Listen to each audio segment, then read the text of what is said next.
Então, bem-vindos, boa noite a todos. Estamos aqui em mais um evento do Núcleo de Logoterapia G3.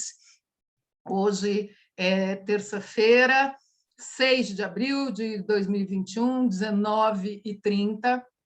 Estamos aqui com o nosso convidado, o Daniel Rocha Silveira. Antes de mais nada, é um querido amigo, companheiro de jornada e um estudioso, um pesquisador, né? Um estudioso, um pesquisador, e que está conosco já há muito tempo, em muitas empreitadas, em muitas palestras, em muitas aulas, com voluntariado, enfim, realmente um grande parceiro. O Daniel, como vocês sabem, porque estava lá na inscrição, ele é psicólogo, logoterapeuta, atua no fomento de resiliência na Secretaria do Estado de Saúde de Minas Gerais, no Comitê Gestor Pró Brumadinho, é uma questão importantíssima. E ele também trabalha com psicoterapia online, incluindo psicoterapia breve emergencial, focada em situações de sofrimento e relacionadas com o Covid-19, ou seja, é o tema do momento. Ele é doutor em saúde coletiva pela Fiocruz, né, que a gente sabe que é um dos institutos mais renomados que a gente tem no nosso país, e é mestre em psicologia social. Enfim, uma pessoa que tem preparo, que tem expertise, que tem experiência e é de uma generosidade ímpar, porque está aqui para dividir com a gente todo o seu conhecimento. O tema da palestra que nós convidamos o Daniel para ministrar hoje é como construir resiliência em tempos de pandemia. Ou seja, um ano e um mês depois, a gente continua aqui tentando inventar um jeito de viver nesse mundo novo que a vida nos trouxe e nos colocou à frente. Como é que a gente faz para viver perante este mundo tão diferente, com relações tão diferentes, com dinâmicas tão diferentes e com um vírus deste calibre, numa pandemia desse tamanho, né? Como é que a gente enfrenta tudo isso? Com a palavra, Daniel. Boa noite, muito obrigado pelo convite. Então, eu me propus a falar um pouco sobre resiliência, partindo de uma pesquisa sobre a resiliência do profissional de saúde. Então, eu vou usar principalmente 3 artigos científicos que eu deixo como referência para quem quiser ler. E esses artigos vão falar da resiliência do profissional que trabalha com pessoas em sofrimento. Bem, então eu vou colocar uma apresentação de PowerPoint para a gente conversar. Eu quero trazer uma mensagem de esperança, embasada cientificamente, em vários estudos, que mostram que é muito possível ter esperança. Eu tenho acompanhado algumas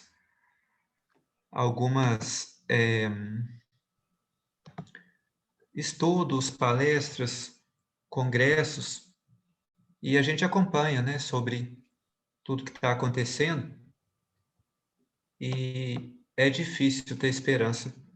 Deixa eu ver se eu consigo colocar. Nesses tempos que a gente está vivendo, como é que a gente faz para ter esperança, né? Então, essa palestra ela foi montada baseada em pesquisas sobre profissionais que atuam e trabalham para atender pessoas em sofrimento. São profissionais diversos, com diversos tipos de público, de pessoas traumatizadas. Mas eu quero transformar essa palestra, numa fala para pessoas que não são profissionais também, mas estão enfrentando esses tempos onde nós todos estamos, né, dentro da pandemia. Então, como construir resiliências em tempo de pandemia? É a pergunta que eu vou tentar falar sobre ela, para tentar responder de alguma forma, talvez trazendo outras perguntas. Mas essa pergunta, como construir resiliência em tempo de pandemia, ela já direciona o nosso olhar, o nosso pensamento para essa possibilidade de esperança. E uma segunda pergunta, como se proteger e construir resiliência ao atender pessoas em sofrimento? Essa pergunta vai ser mais específica para todos os profissionais que trabalham com pessoas em sofrimento. E aí a gente precisa também pensar sobre o que é resiliência. Eu tenho estudado sobre a resiliência de profissionais que trabalham na área do atendimento a vítimas de traumas. Há alguns meses eu estou pesquisando sobre isso, estudando, e aí vou compartilhar para vocês essas pesquisas.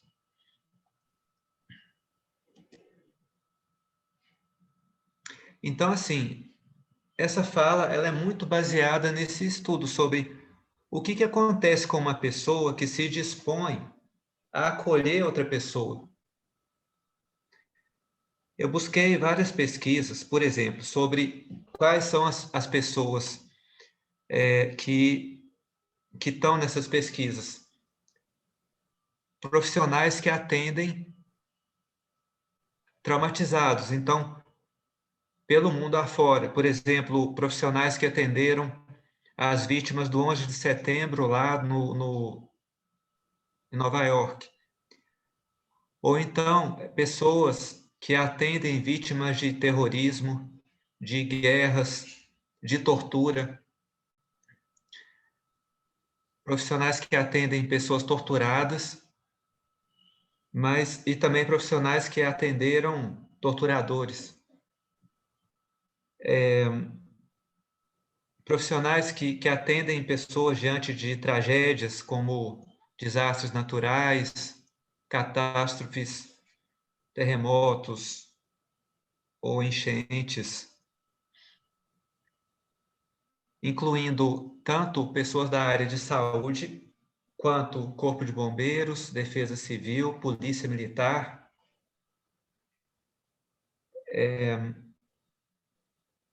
Mas o que acontece? Eu vou falar sobre alguma coisa. Eu estudei psicologia e eu terminei meu curso de psicologia em 1997. Depois eu fiz mestrado, doutorado, sempre estudando resiliência. Mas foi agora, recentemente, há poucos meses, que eu tive contato com essa pesquisa. Eu nunca vi num curso de psicologia esse tipo de abordagem de pesquisa que é fundamental para o psicólogo, assim como é fundamental para todo profissional que cuida de um ser humano que sofre.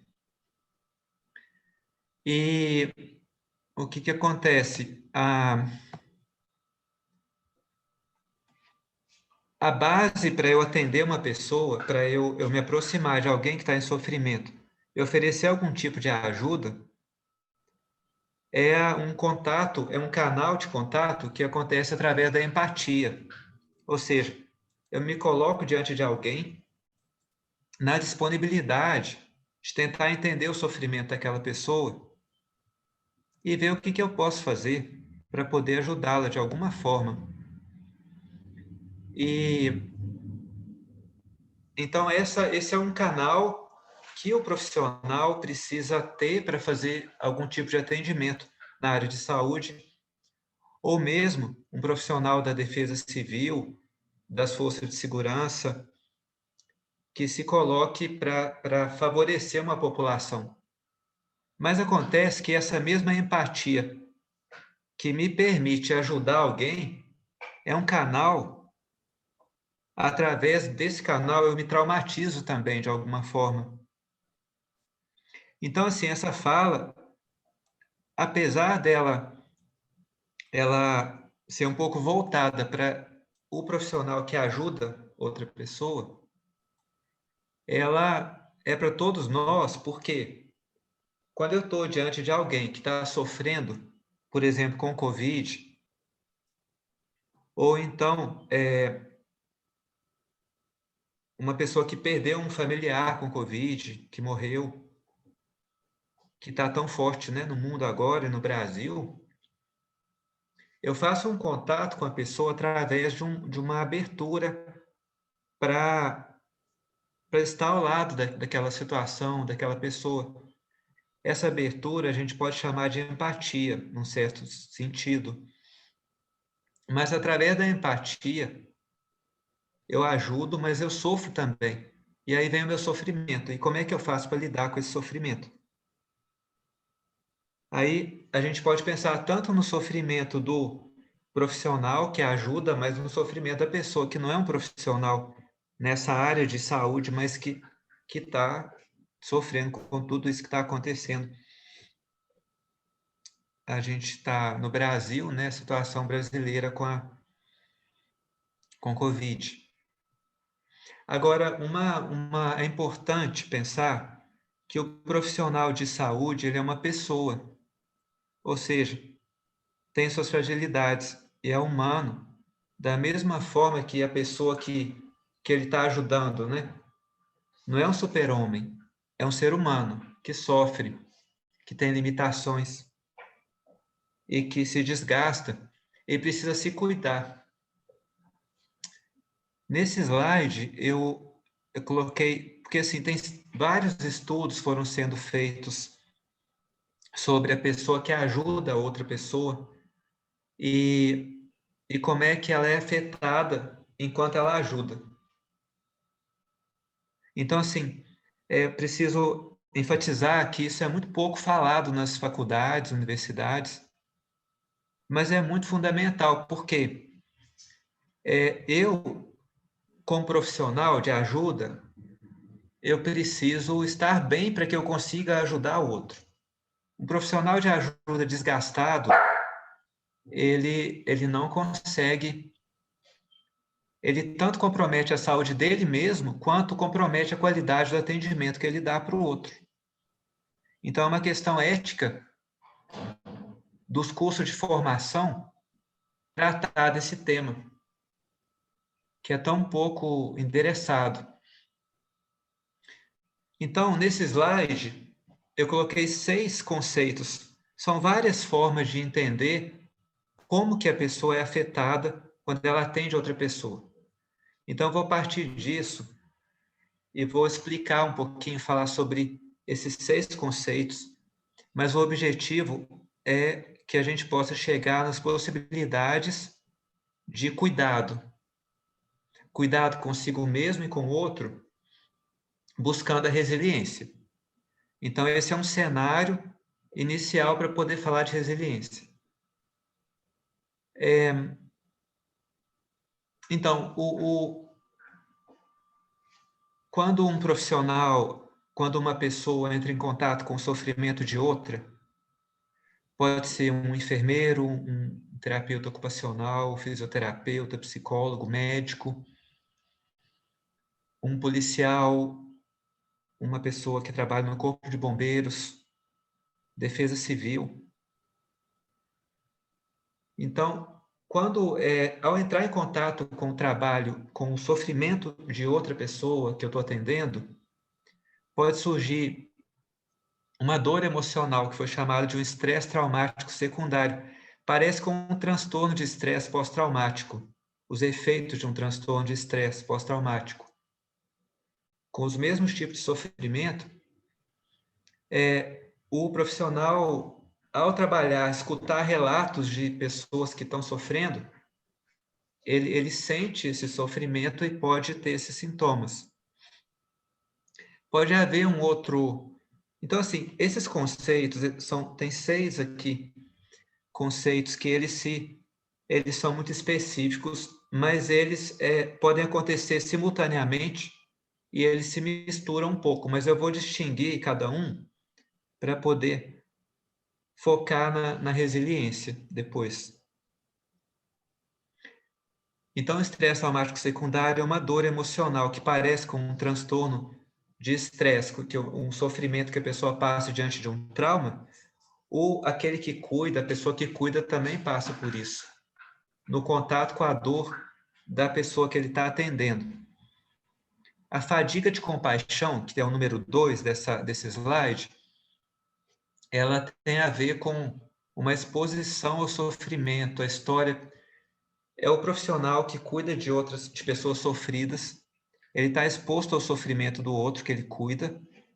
Isso tem a ver com a história de vida da própria pessoa que está cuidando e dos eventos da vida dela.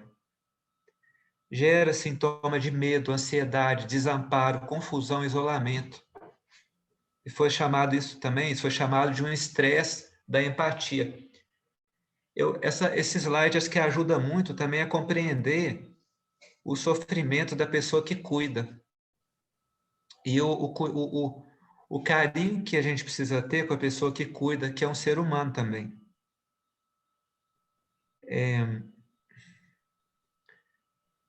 O trauma compartilhado, que está no número 3, isso fala do seguinte: muitas vezes as pessoas que estão nas profissões de ajuda, que trabalham para ajudar o outro, elas mesmas viveram traumas na vida delas.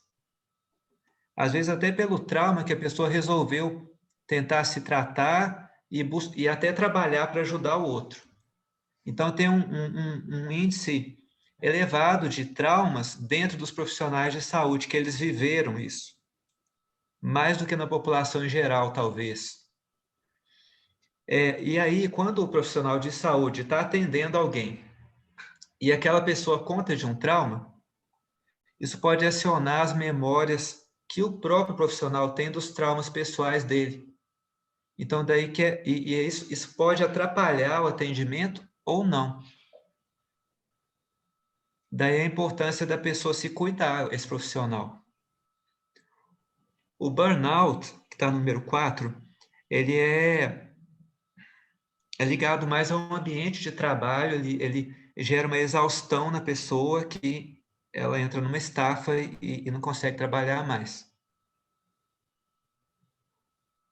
No número 6, falei um pouco da contra-transferência, que contra-transferência é o seguinte: a pessoa que está atendendo um profissional, está atendendo alguém, questões da vida dela, pessoais, do que ela viveu na infância, ela pode projetar isso em cima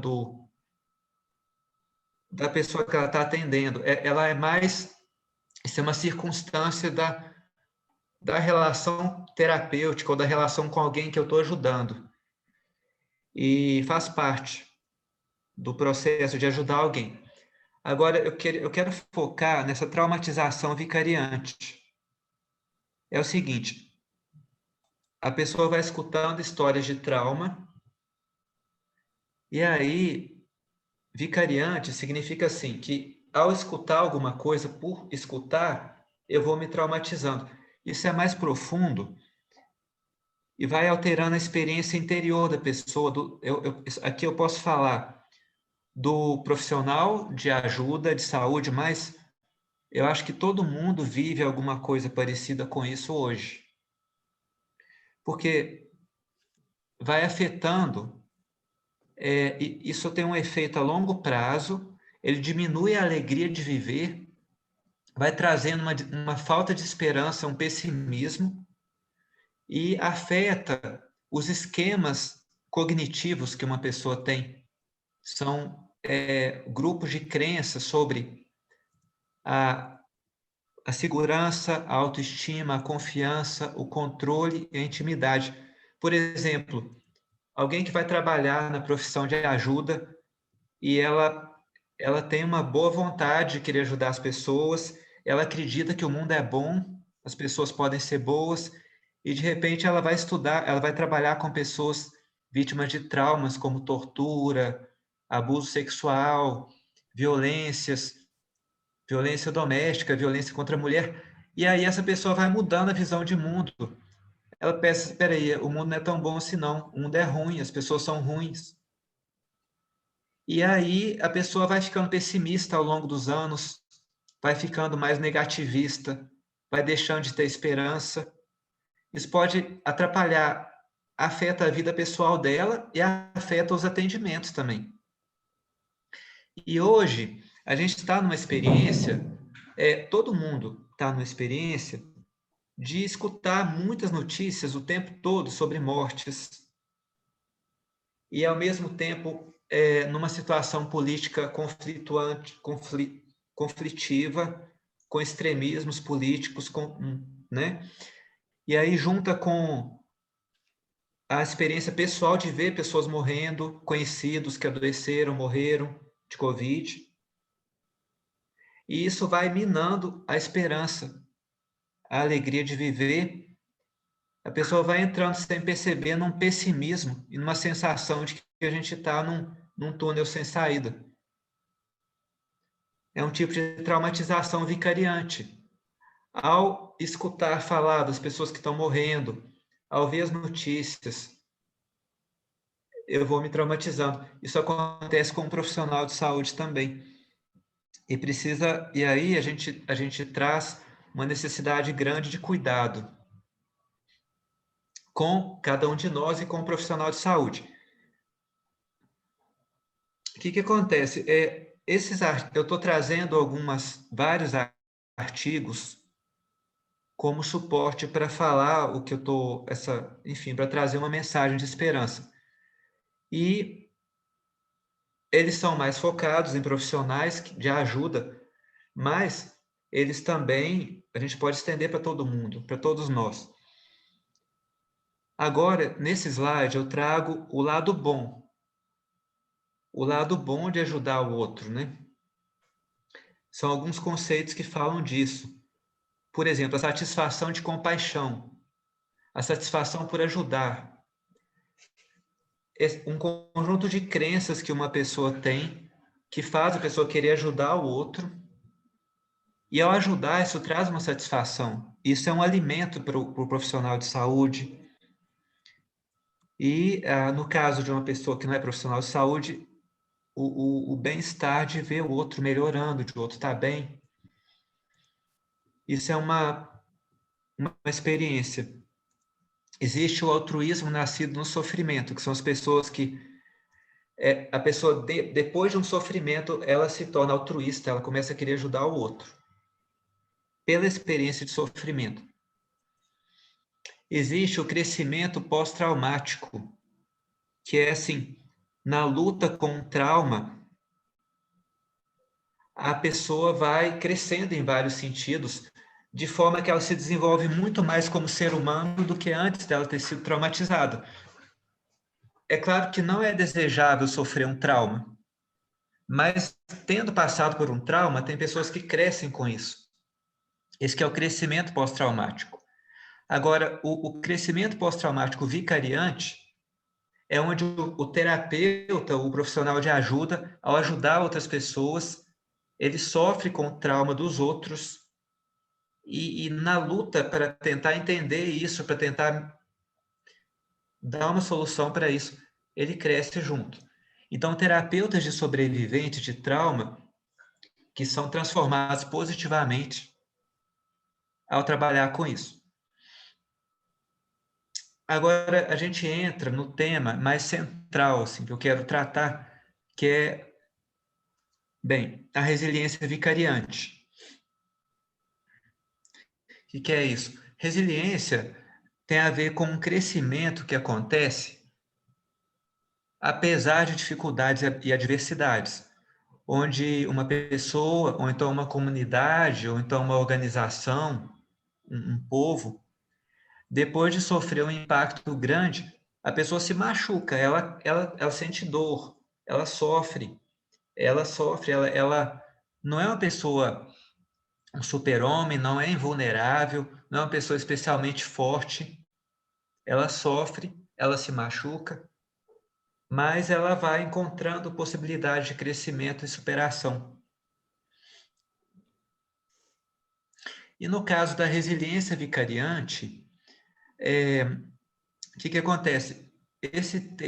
esse termo resiliência vicariante surgiu de pesquisas na Colômbia e nos Estados Unidos, em centros de atendimento de vítimas de tortura, pessoas torturadas, imigrantes que foram torturados, passaram por abuso, sequestro, terrorismo, ligados à Colômbia, e surgiu um movimento contra a tortura na década de 70.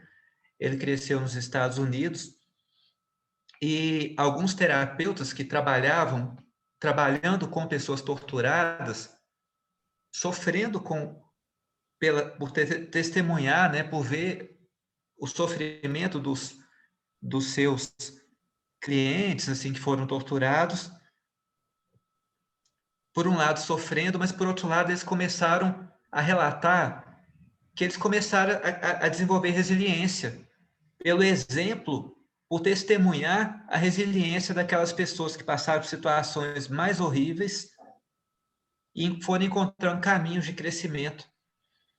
Então surgiu a ideia da resiliência vicariante, que o terapeuta ele se inspira pela resiliência da pessoa que ele atende e cresce junto. Ele aprende, cresce, desenvolve otimismo e tem a esperança inspirada pelo cliente. Então, muitas vezes, o terapeuta ou o profissional, ao ajudar outra pessoa, ele aprende com o outro, ele cresce com o outro, existe uma relação onde os dois aprendem, os dois crescem juntos. Aqui, eu coloquei a imagem do Viktor Frankl, que foi psiquiatra, neurologista, judeu, austríaco. Ele, quando jovem, então,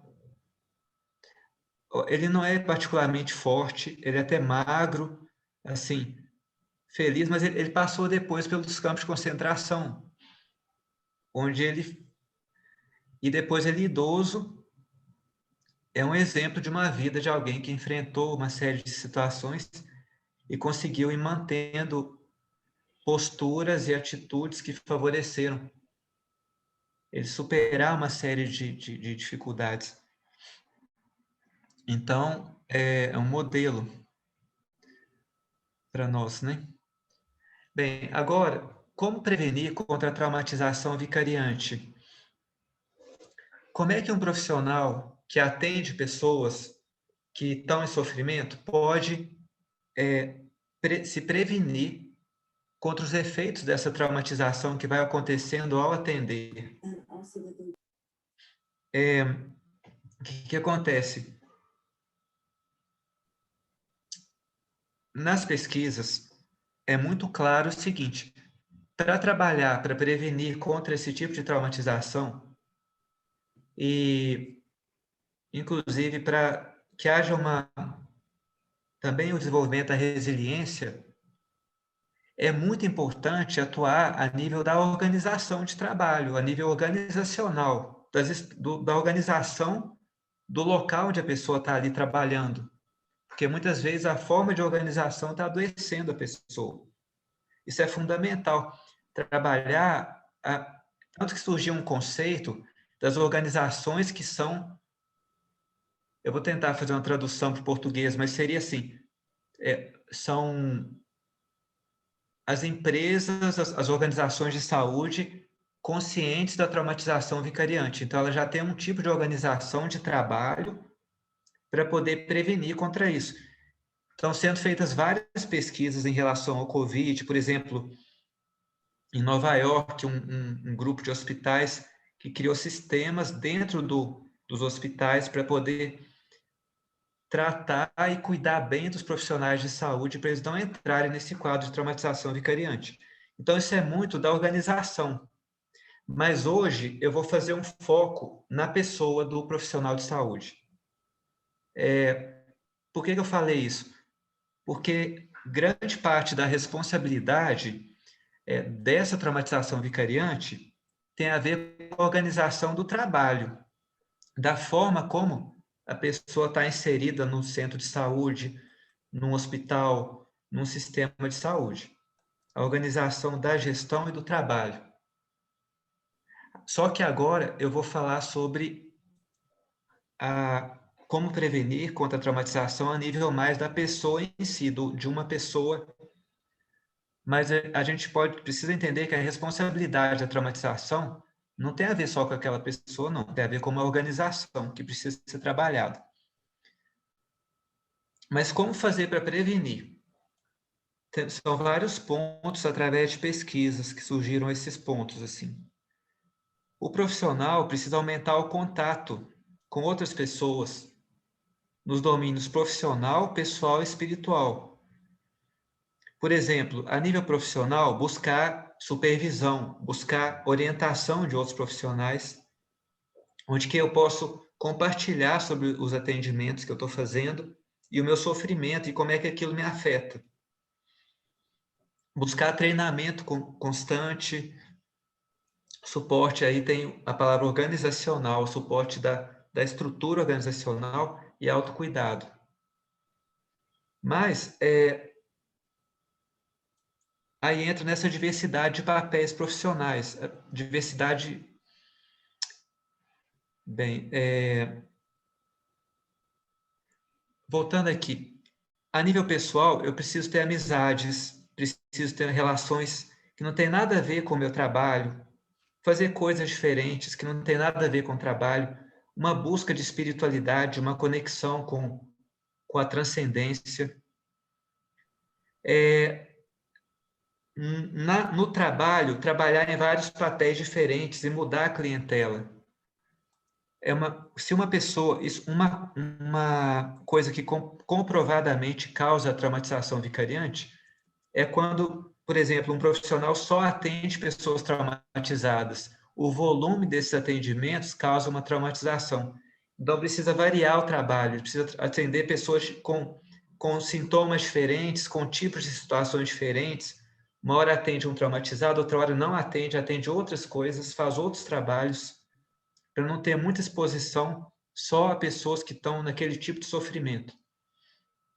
Ter uma conexão com uma comunidade maior, uma rede de amizades, rede de suporte, tipo um clube do livro, um clube de amigos, de conversas, que não tenham nada a ver com as situações traumáticas, atividades interessantes, buscar objetivos de futuro, ter outras perspectivas. Não pode ser aquele profissional que 24 horas por dia é profissional, inclusive pode se tornar até uma pessoa inconveniente, né? Aquela pessoa que não consegue separar o papel profissional do papel do dia a dia, de vida pessoal. Buscar levezas e alegrias, se aceitar como ser humano imperfeito. Eu não preciso dar conta de tudo. Muitos profissionais de saúde não conseguem perceber. Eu mesmo, no começo da minha vida profissional, eu não tinha essa consciência de que nós somos humanos, a gente não tem que dar conta de tudo. Ao ajudar alguém, tem uma parte do processo de ajuda que é responsabilidade do profissional, tem outra que é daquela pessoa que está sendo ajudada. Eu preciso ter consciência disso. E tem situações que são muito difíceis de resolver. Então, assim, uma conexão espiritual também com a natureza, o cuidado com mindfulness, práticas de yoga, de tai chi, de relaxamento, de dança. Um aspecto também, abraçar a complexidade. Eu preciso perceber que a realidade é muito complexa, que uma teoria só não dá conta. Eu não posso achar que eu vou entender tudo sobre o ser humano porque eu estudei isso ou aquilo. O mundo é muito complexo. Então, e quando eu perceber que eu estou pensando de forma pessimista, negativa, eu preciso tentar desafiar isso. Espera aí, será que tem um jeito de olhar isso de outra forma, mais otimista? As experiências devastantes podem ser, eu posso aprender com elas. É importante ter um tipo de otimismo, uma esperança razoável, quer dizer, o que dá para eu fazer agora, para eu melhorar um pouquinho o meu dia de hoje? E cuidar disso que eu dou conta. Às vezes ajuda também entrar em algum tipo de ação social de advocacy, quer dizer, alguma militância para melhorar a vida de pessoas. um diálogo interno também consigo próprio. Uma coisa muito boa é escrever um diário.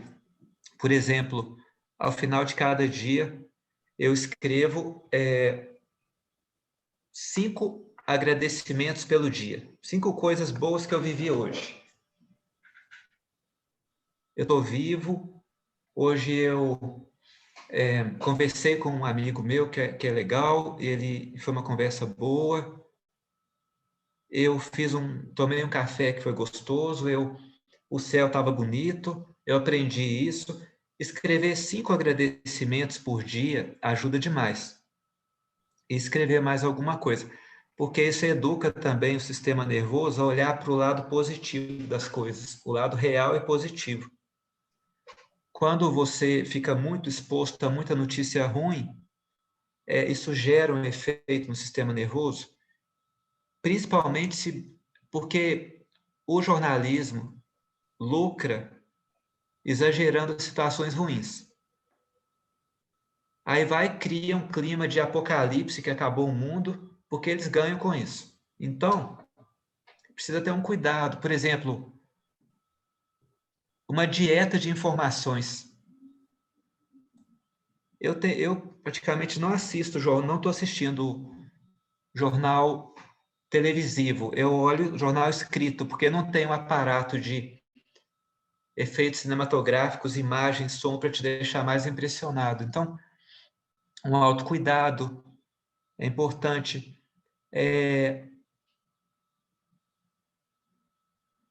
A psicoterapia de quem atende, de quem ajuda, ele mesmo se tratar com psicoterapia pessoal. Manter fronteiras claras. Por exemplo, enquanto eu estou atendendo uma pessoa, eu sou psicólogo. Depois que saiu daquele horário, cuidar de fazer outras coisas, pensar em outras coisas, relaxar, esquece do trabalho. Tem um horário de trabalho, depois desengajamento. Depois acabou o horário de trabalho, não é para pensar em trabalho, vou pensar em outras coisas que me relaxam.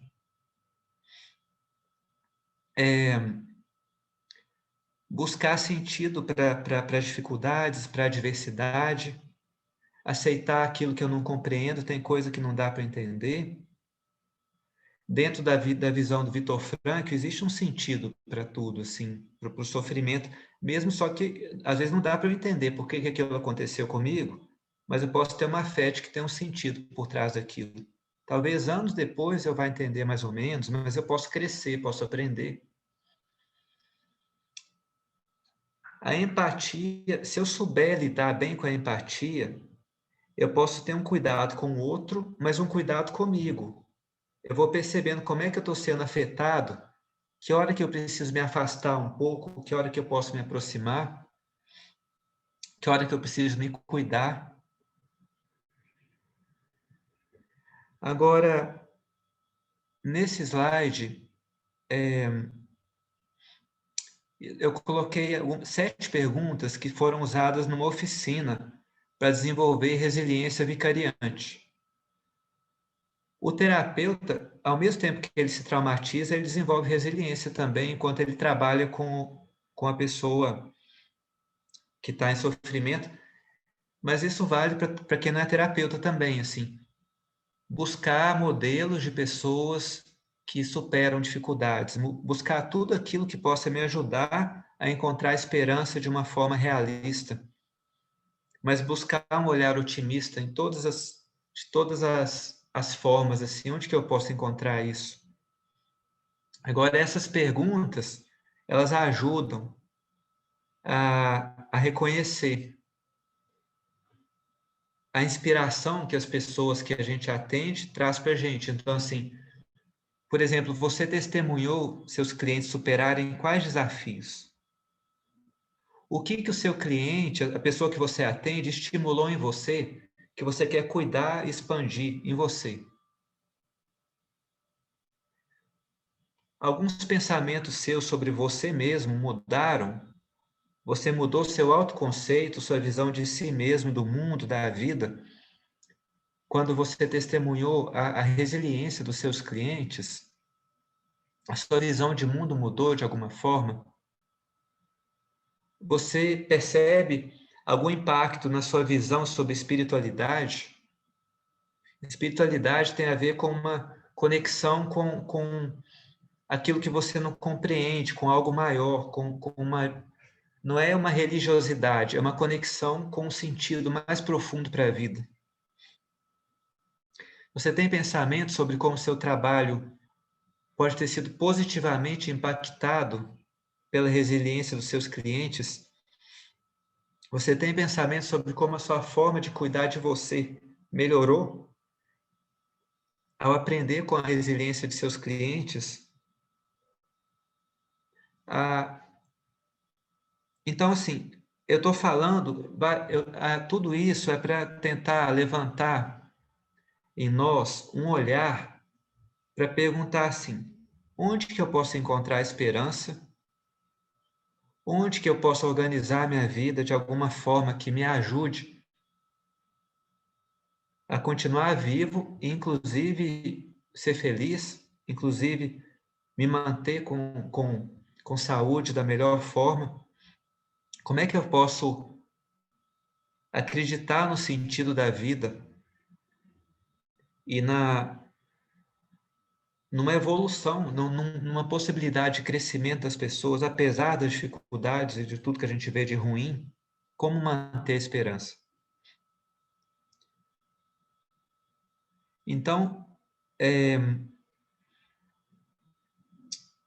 basicamente, a mensagem que eu quero trazer é a seguinte: para o profissional que atende pessoas traumatizadas ou em sofrimento ou dentro de toda essa realidade do Covid, ao mesmo tempo em que o profissional se traumatiza, ele aprende e cresce.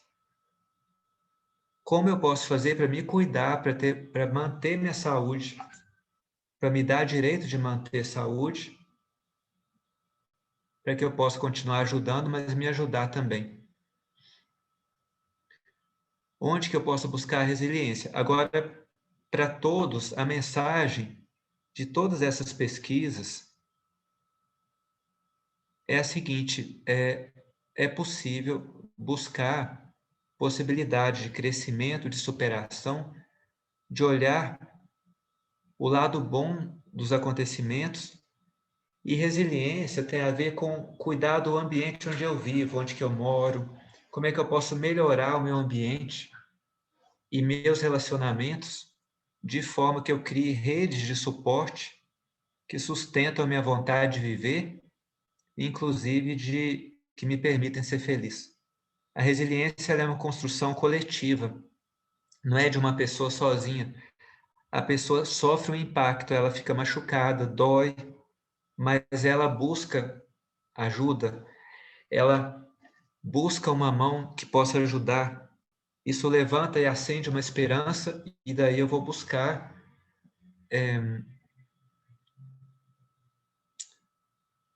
forma de continuar vivo. E tem tem um pesquisador que é um neurologista, psiquiatra, chamado Boris Cyrulnik, que ele também, os pais dele morreram na Segunda Guerra, ele cresceu em orfanato, ele desenvolveu resiliência e se tornou um psiquiatra foi chamado de psiquiatra da esperança. Ele fala que a resiliência é como se fosse assim, uma parte de mim sofre um impacto, dói muito, morre de alguma forma, mas outra parte de mim vai buscar, com a energia do desespero, tudo o que possa dar sentido para a vida. E aí eu saio em busca de uma mão estendida, e na relação com uma pessoa que confia na vida e olha para mim, e eu olho para essa pessoa, acende uma chama, e eu vou buscar estratégias para ficar vivo.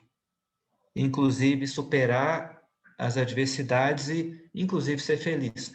E Viktor Frankl é um modelo para isso, em tudo que ele fez e tudo que ele viveu.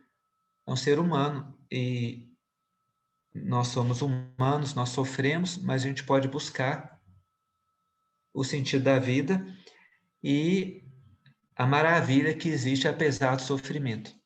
Tem um livro do Boris Cyrulnik que chama A Maravilha da Dor, mas não é nada, não tem nada de... O que ele fala é o seguinte: se vem uma dor que eu não escolhi, mas ela vem, junto com ela vem uma possibilidade grande de crescimento. Então, esse livro do Boris Cyrulnik, A Maravilha da Dor, nesse sentido.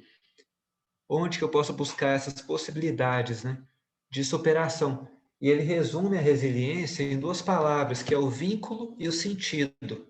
É o vínculo com pessoas que me dão suporte, com pessoas que são relações que são construtivas, que me alimentam, que me fazem bem. E acreditar que existe um sentido por trás das dificuldades, que eu posso aprender com elas e posso dizer um sim à vida, apesar de tudo, que é a grande mensagem do Viktor Frankl. Ele falou isso e ele viveu isso, ele era profundamente coerente com a vida, a fala, os estudos, um modelo para a gente.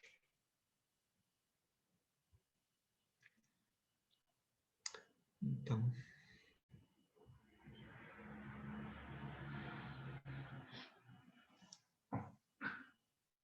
Simone, você está sem som.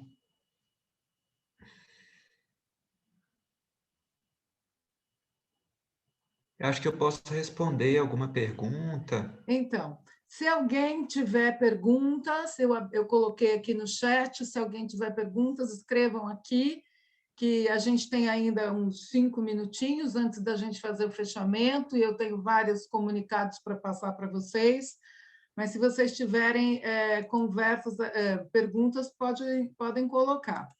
Enquanto isso, eu vou informando, essa palestra vai ser direcionada para o nosso canal do YouTube, né? Está aqui o link, mas vocês vão encontrar o link também no Instagram e no Facebook.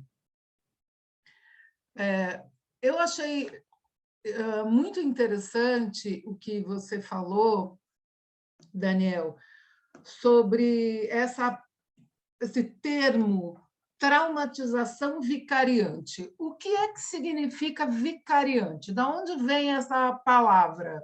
Por que esse termo é utilizado? Tem um psicólogo de Stanford chamado Bandura. Ele estudou ele é um psicólogo que estudou o comportamento humano. Ele percebeu que as crianças, elas aprendem observando o comportamento dos pais. Por exemplo, se um pai fuma, e a criança vai ter a tendência de querer fumar também, por observação. Isso foi chamado de aprendizagem vicariante. É o nome da aprendizagem que eu tenho observando o comportamento de outra pessoa. Então, traumatização vicariante vem os pesquisadores que perceberam essa experiência da traumatização vicariante, eles buscaram a teoria do Bandura da aprendizagem vicariante. Então, é porque o terapeuta ele está observando uma pessoa que está narrando os sofrimentos dela e os traumas dela. Então, é por observação, o terapeuta vai se traumatizando também. Por isso que é vicariante. Vem de aprendizagem vicariante do Albert Bandura, que é um psicólogo norte-americano.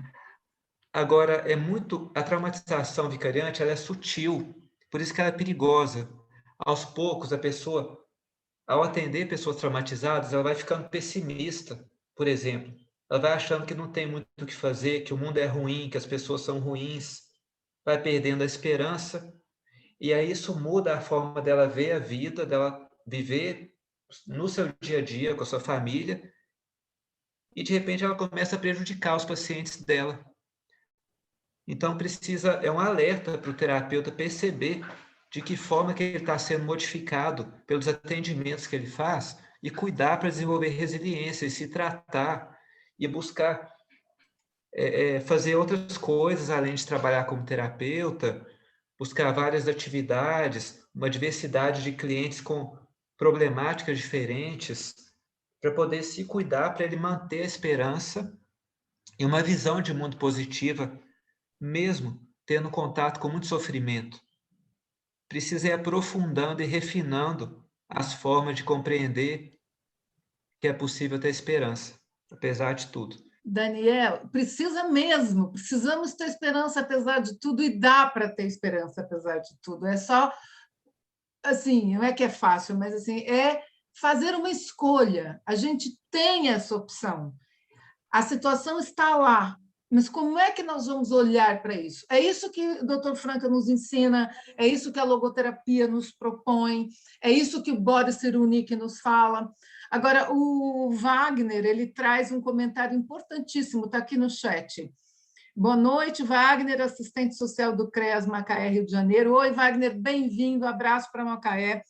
Obrigado pela palestra. Atuo numa instituição que atende violação de direitos, crianças que sofrem abuso sexual, físico, idosos que sofrem abandono, negligência, etc. Sinto a equipe toda com essa traumatização vicariante. Usamos nossa hora de almoço como terapia de grupo, onde compartilhamos nossas angústias.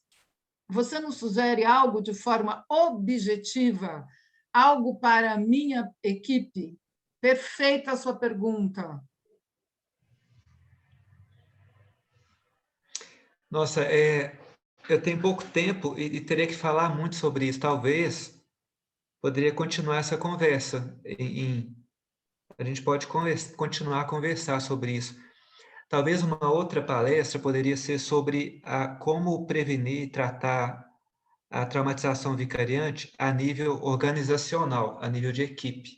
Porque hoje eu enfoquei muito mais a nível pessoal, o autocuidado que a pessoa precisa ter.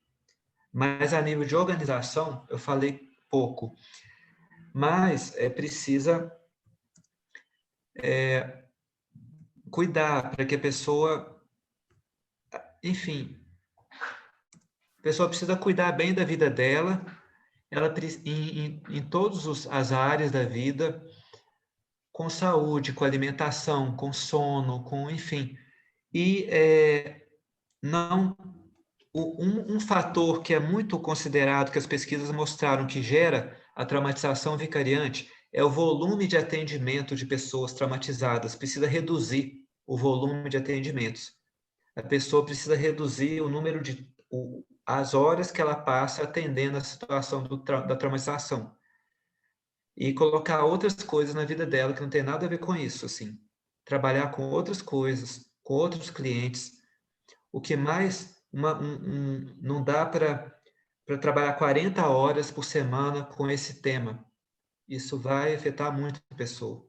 Precisa ter, talvez, colocar mais pessoas para poder trabalhar, por exemplo, numa ONG, aumentar o número de trabalhadores e diminuir a carga de cada um.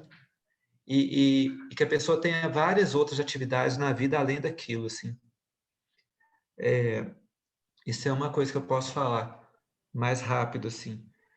Porque o efeito acumula... A traumatização vicariante é definida como o efeito acumulativo de atender pessoas traumatizadas, que vai aumentando ao longo do tempo, ele tem longa duração e se estende muito além do momento em que eu estou atendendo a pessoa traumatizada. Aquilo me afeta no dia a dia, anos para frente, depois que eu parei de fazer aquele atendimento.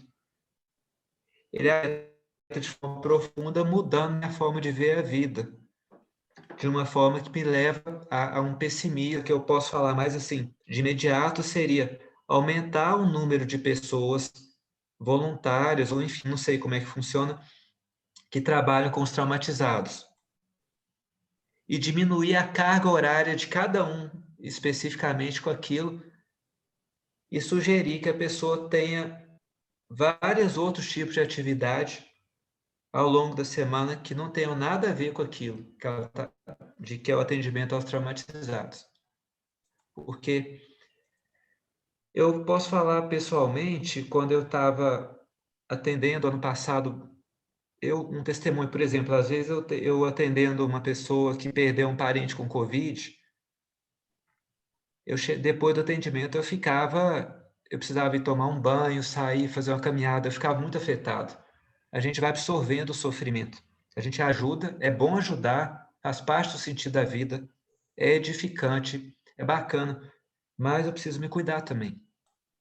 Então, a primeira coisa é reduzir o número de tempo que a pessoa trabalha com esse tema e mudar de assunto, fazer outras coisas, curso, sei lá, viajar, não dá para viajar, mas enfim, fazer outras coisas que não tem nada a ver com aquilo durante um tempo maior, reduzir a agenda voltada para a arte fundamental. Apareceu, estou vendo mais ou menos o que está escrevendo no chat, mas a arte, teatro, é fundamental, né? Enfim, precisa trabalhar a agenda semanal de atendimentos, diversificando os clientes que são atendidos, ou os usuários, os pacientes, enfim, mudando os temas para poder a pessoa não ficar só trabalhando com traumatizados, porque isso vai afetar ela. E acaba que afeta a família, a vida pessoal, como é que ela trata todo mundo, e chega num ponto que ela trata mal os clientes, porque ela não dá conta mais, ela nem percebe que aquilo já entrou na cabeça dela, aquele pessimismo, aquele... Então, é um cuidado muito grande que precisa ter. Gente, nós temos que começar a encerrar o nosso encontro.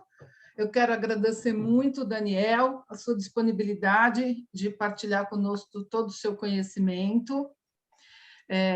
Vamos fazer novos eventos com ele, com certeza. Não é o primeiro, não será o último.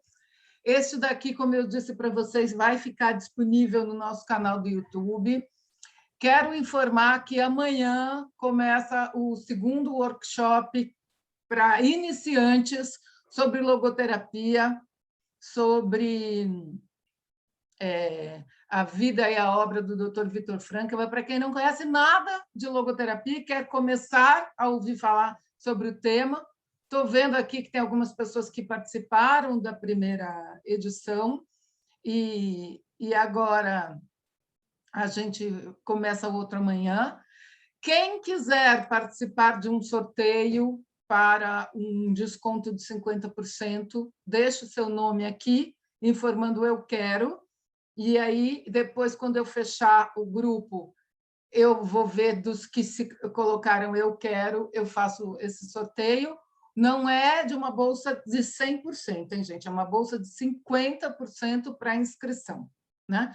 Além disso, este evento hoje foi gratuito, nós fazemos eventos gratuitos, mas nós apoiamos muitos projetos sociais e, no momento, são todos vinculados a alimentos.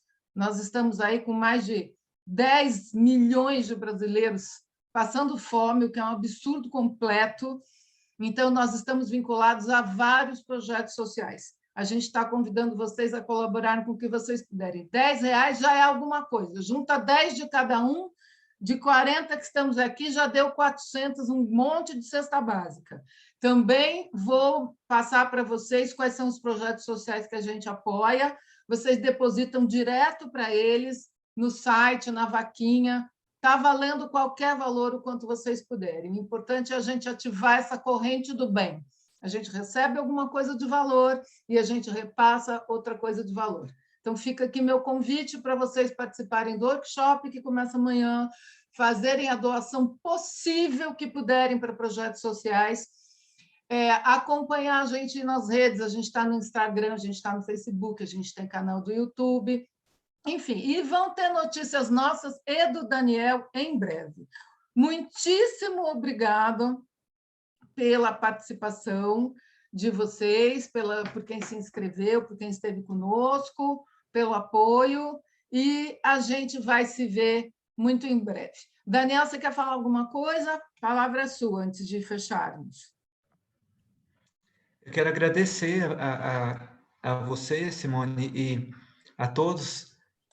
E, assim, eu preparei uma palestra mais voltada para o profissional que atende pessoas em sofrimento, mas eu tentei adaptar para buscar, dentro desses artigos e conhecimentos, uma fundamentação para a busca da esperança possível.